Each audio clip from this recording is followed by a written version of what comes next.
And for right now, we're going to turn to a current event that's happening this Friday and Saturday in Rock Island. This weekend is the 12th annual Bill Bell Jazz and Heritage Festival.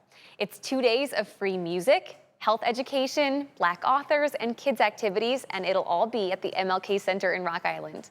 It's named for renowned East Moline native Bill Bell, and it's why we have Shelly Morguy and Victoria Traylor joining us right now on The Current. Thank you both so much for being here with us. Thank you. All right, Shelly, I want to start with you as Vice President of Polyrhythms, the organization that puts this festival on. Can you tell us a little bit about who Bill Bell was? Well, Bill Bell was born and raised in East Moline's Watertown. When I met him in, late 90s or something like that, he was back here to present or perform at a weekend concert. He had moved to California and taught. He was a jazz professor at Alameda State University.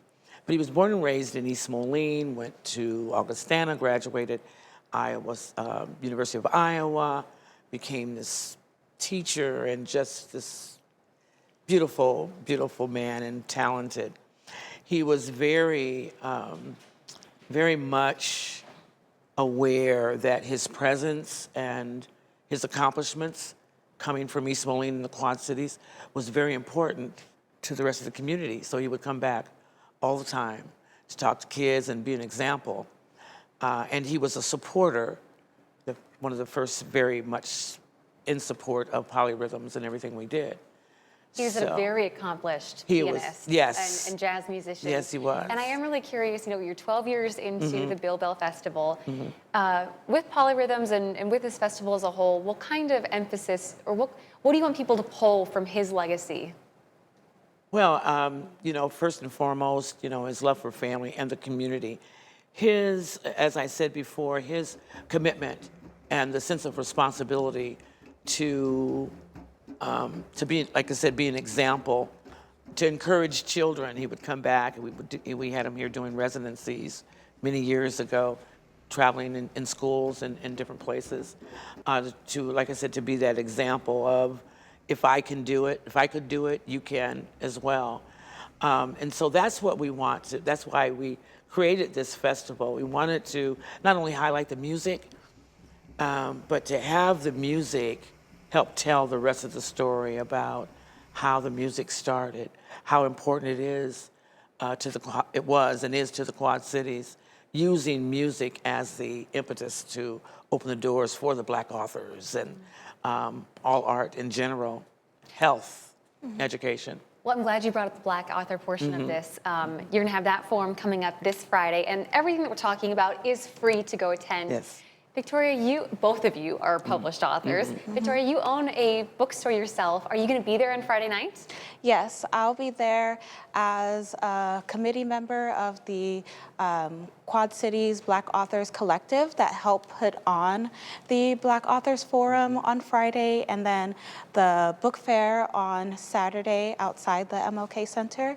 And my bookstore, Cafe Noir Bookshop, will have a booth, and we also, sell books online as well. And we're just really excited to be a part of it, to showcase myself as a children's author, but also provide a space for Black authors in the QC to share about what they've published, what they've worked on, their process in writing. And yeah, I think it's going to be a really great event. It's our 5th year doing it. And so yeah, it's super cool, really exciting. And what do you think, especially from your perspective, because you are an author, but you also work with a lot of other authors, you get to see both sides of it. What do you think is the benefit here, or what's really unique and special about allowing these authors a chance to connect to people in their own hometowns and communities? Good question. Yeah, I think what's really special about it is they are able to inspire authors in the making, inspire young people, people of all ages, and really connect on a personal level to share their experience with publishing, with illustrators, with self-publishing, with all kinds of different ins and outs that comes with being an author. And on the other end, I get to sell these books, and it's really great when people are like, oh, you have books by local authors, or your selection is so diverse in all types of genres. And I think that is just really important to showcase literacy in that way. And it's one of the core beliefs of the Jazz Festival. So yeah, I've been really excited to be a part of it. And yeah, so. Seriously, and we just only scratched the surface of what's going to be showcased at this year's Bill Bell Heritage and Jazz Festival, happening in Rock Island this Friday and Saturday. Music, authors, book forums, you'll have health education talks, kids activities. Vendors, food. Vendors, food. Oh, how dare I forget about the food? It's always delicious. Right. Yeah. And people can get out and enjoy it all for free. Yes. Ladies, I cannot thank you enough for your time today. Thank you for It's gonna be having a us. fantastic event. Thank you.